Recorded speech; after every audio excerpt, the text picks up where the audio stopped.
We are watching Google this morning, the stock hitting a new all-time high after that earnings report. A big part of it was the cloud, as it invests to compete with the likes of Amazon and Microsoft. Our Josh Lipton is live at Google's cloud conference today in San Francisco with more. Josh. John, after that stronger than expected earnings report, Google today is going to host its big cloud conference here, and all eyes are on Google Cloud Chief Diane Greene. Now, she's going to take the stage, try and convince those corporate customers about why they should use Google's cloud versus, or at least in addition to, Amazon and Microsoft. So Diane Greene's keynote is going to start at noon Eastern. Eric Schmidt, by the way, he's going to be here later today, too. Alphabet just told us, John, that its so-called other revenues, which remember includes cloud, hardware, and play, is growing fast. It jumped 37% to $4.4 billion in the quarter. Company doesn't break out its cloud computing service specifically, but CEO Sundar Pichai on the conference call talked about the traction his cloud business is enjoying and also named some new cloud customers. Success of our vertical strategy and customer-centric approach was illustrated by key wins, including Domino's Pizza, SoundCloud, and PricewaterhouseCoopers.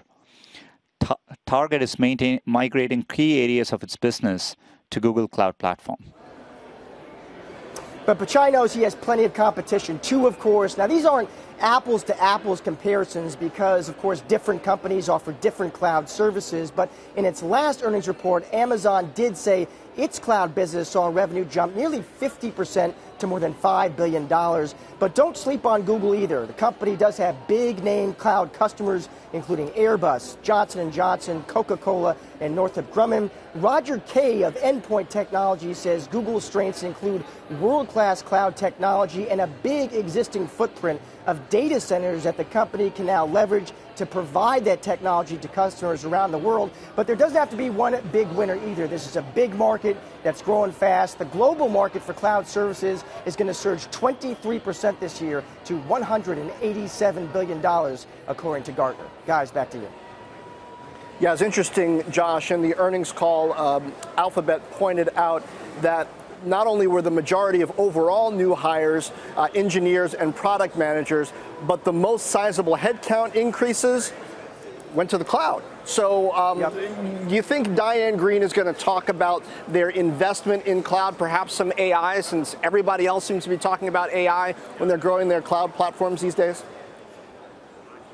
No, I think you're absolutely right, John. If you look at that earnings report, check out that CapEx number. That actually came in stronger than analysts were looking for. In part, that's because, of course, the company is spending to support these cloud services. We'll see what Diane Greene mentions today, in terms of partnerships. I'd also be interested, are we going to get some more hard data today? We heard Sundar Pichai and Ruth Porat on the call talk about the traction, talk about the wins, but we didn't get some hard numbers. Remember, earlier this year, Pichai did rig out some hard numbers. He said that cloud was a $1 billion per quarter business. We didn't get that kind of data on the call last night. Maybe they were saving those numbers for traders and investors today, guys.